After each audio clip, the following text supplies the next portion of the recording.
Hi, everyone. Here's some information on the revision process as well as an overview of MLA format. Most people outside of English or composition studies will use the terms editing and revising synonymously. However, this is a common misconception, and the editing process and the revision process, although there are some similarities between the two, are very different steps of the writing process writ large. For example, when we talk about editing, we're talking about the process of checking individual sentences for correctness, and this process often includes proofreading, which is the process of checking for grammatical and/or other errors. So editing is the process of combing through your paper to make sure it's written in standard American English. The revision process, on the other hand, requires the author to take a step back from their work and to see it with fresh eyes. It's a revisioning, a re-examination of your work. Here's how I like to conceptualize the difference between the revision and the editing processes. When you're going through the revision process, imagine that you are an abstract visual artist. You've completed a painting and now you're going to take a step back from your work in order to see it more fully. In this process, you're going to assess your progress and ask yourself, okay, I've done this much so far, but how can this work be more effective? After you've answered this question, then you can come up with a revision plan. So in the revision process, we're taking a step back from our work. In the editing process, you're zooming in on the work. Both stages are helpful, but they're not the same. Here I've created a kind of revision roadmap so that you can see what the revision process looks like. When we talk about revisions, we're predominantly talking about two different kinds of concerns. There are global concerns, which is your paper as a whole, and then there are local concerns. Additionally, there are two specific kinds of local concerns: paragraph concerns and sentence level concerns. For example, if you've written a first draft that struggles with flow, organization, or getting your main points across, you have global concerns about your paper. And here are some strategies that will help you address those global concerns. One way you can address these concerns is to reverse engineer your paper. And this involves creating a reverse outline by writing down in just a few words the main idea of each paragraph. And you can write these down on Post-its, index cards, a whiteboard if you have it, some scrap paper if you've got some lying around. I would recommend having it posted on something that is small and perhaps movable so that you can move around main ideas if you decide you want to revise the organization of your paper. And the goal of this reverse engineering process is to see if the current order of your paragraphs actually supports your thesis. Alternatively, in undergrad, I had a professor who actually had us print out our rough draft and bring it to class, and then she gave us scissors and we would cut all of the individual paragraphs out of our draft. Then she would have us rearrange the paragraphs to make sure they were in the most effective order. And you can see how the reverse outline and the printing out of the paper and the cutting of the individual paragraphs defamiliarizes yourself with your own work and helps you see your work, conceptualize your work in different new ways. You can also, as a student at Purdue, take your paper to the writing lab, which even though our class is virtual, the writing lab is still open for online appointments, and I've included a link here at the bottom of this slide where you can make your own appointment if you would like to. But let's say that you're satisfied with the overall organization of your paper and you feel like your argument writ large is pretty effective. However, maybe there are individual paragraphs that for whatever reason you just feel are not working. If you find yourself in this boat, I would encourage you to make sure that every paragraph follows the pi plus t model that we've talked about. You should have a topic sentence that makes a clear point that relates directly to your thesis. You should then follow up that topic sentence with a few sentences that explain and contextualize the textual evidence that you've pulled from your argument.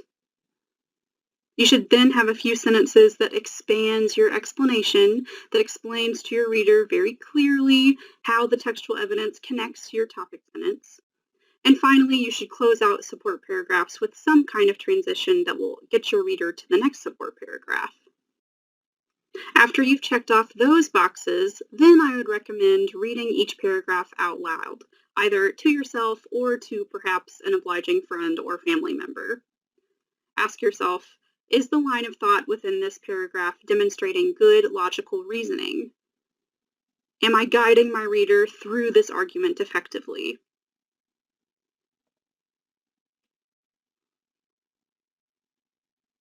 Then you can zero in on topic sentences. For example, are you using strong, clear subjects and verbs? Are your subjects and verbs close together? This is interesting to think about because even though most of us have been writing sentences in English probably for at least a few years at this point, arranging subjects and verbs in close proximity within the sentence can help sentences stay clear and can also keep them succinct. After you've addressed global and paragraph level concerns, then you're ready to start the editing process, which is addressing sentence level concerns. So if you're struggling with individual sentences, and most students think that this is the most complicated, the most nitpicky kind of part of the revision process, here are a few strategies you can follow to kind of demystify what that looks like. So if you have certain sentences that you feel are just not working, here's a few things you can try. First, I would recommend reading your draft sentence by sentence, specifically for grammatical issues. So for instance, let's say you know from your high school writing experience that you have an issue with run-on sentences. Your sentences can go a little long, and maybe those subjects and verbs are not always in order the way they should be. So you'll read your paragraph and you'll say, okay, with this reading of my draft, I am just going to look for run-on sentences. I'm not going to pay attention to anything else.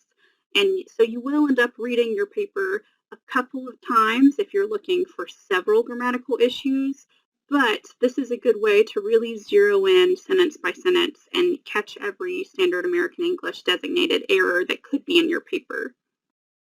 I've already mentioned reading your draft out loud. I personally think that that is wildly helpful, but some students also prefer to not only read their paper out loud, but to also read it backwards.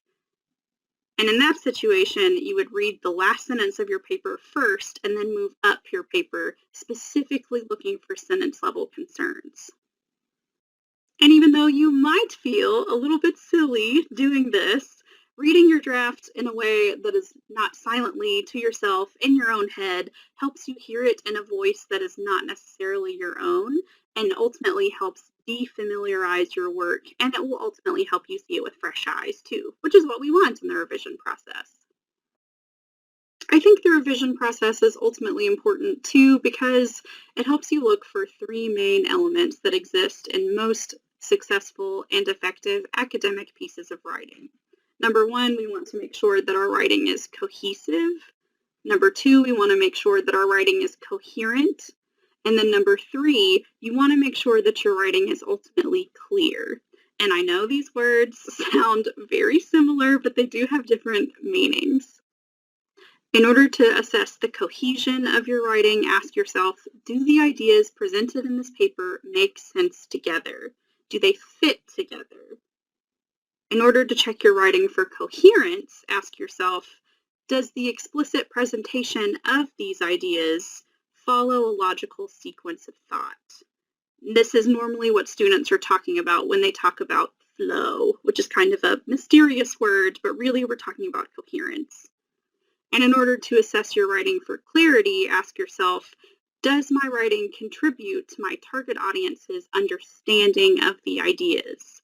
Because let's remember, and this can sometimes be frustrating and kind of like lofty, super complicated pieces of academic writing, the ideas can be wonderful, but if those complex, wonderful ideas are written in language that is not accessible to your target audience, they're not going to understand what you're saying. So that's why clarity is so important.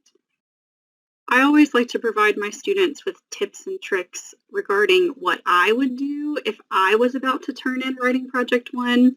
So if I were in your shoes, this is another strategy that I would take. When I had a first draft, and after I'd taken it through peer review, and after I'd gotten peer review feedback, and I was pretty satisfied with the one that I have, after I thought that I had a final draft ready to submit, I would comb through the Writing Project 1 assignment sheet as well as the Writing Project 1 rubric before I turned that final draft in. Just make sure that you're hitting all of the expectations that are described in those two documents. And remember that both of those are linked in the Brightspace course site page that's labeled Unit 1, Rhetorical Thinking and Analysis. I will also tell you guys that the most common mistake in any kind of rhetorical analysis is that students center their paper around whether or not they agree with the author's thesis, and they neglect the conversation about the author's rhetorical appeals. So to be clear, make sure that you're engaging with and critiquing the author's rhetorical choices and not just saying, this author does a great job of convincing me of X, Y, and Z. Or you're not saying like, I didn't agree with their paper, so I guess they didn't do a great rhetorical job. That's not really what we're looking for here. I would also make sure that you have a thesis, that you have topic sentences, and that you've pulled textual evidence in the form of quotes or paraphrases in order to support your main ideas. And although we are pressed for time, especially in our abbreviated summer course, go ahead and plan to comb through your paper for revisions more than once. Comb through it one time for a specific grammatical issue, for topic sentences, for subjects and verbs, whatever you need. Take a little break, make those revisions, and then come back to it. But plan to move through it more than once. Every semester, without fail, there are always students who feel a little bit of anxiety about creating the Works Cited page. So I'm going to take a couple minutes to show you exactly how to create the Works Cited page in Microsoft Word. So remember that all of our major projects for the semester need to be submitted as a Microsoft Word document. So either a doc or a docx is fine. First thing you're going to do is insert a page break after the last line of your conclusion paragraph in your final draft. Then you're going to center your cursor at the top of the new page, and you're just going to type Works Cited, exactly like it's pictured here in this photo. Then you're going to hit Enter and left align your cursor. So that's going to create a new line underneath Works Cited, but we're going to move it to the left so it will match the rest of your paper, right? Then, and this is where it can get a little tricky, we're going to create what's called a hanging indent for our Works Cited entry. So you're going to find the paragraph section of the taskbar, which is partially included in this little highlighted circle here, which is under the Home tab. And you're going to click on, it's selected, but it's kind of faded, so I'm not sure if you can really see it. It has one arrow pointing up, one arrow pointing down, and they're beside these like stacked short horizontal lines. We're going to open up that dialog box. So you open up that line and paragraph spacing dialog box in the paragraph section, and there's a picture of it here. And then in that middle section, about halfway down, it says indentation. You're going to the special option, and in that drop-down box, there's going to be hanging. So we want hanging, and it will automatically propagate that 1/2 inch delineation, so you don't have to change anything there. And then you're just going to hit OK at the bottom of that dialog box, and it's going to apply the hanging indent to your Works Cited page. After you've applied the hanging indent, then you're ready to put your Works Cited entry in there. Our class is going to use the Modern Language Association 8th edition for formatting. And as kind of my gift to you all, I have gone ahead and I have created Works Cited entries for all of the 3 chapters, any of the 3 chapters that you could have chosen for this project. So if I were you, I would pause the presentation here and I would go ahead and create my works cited page.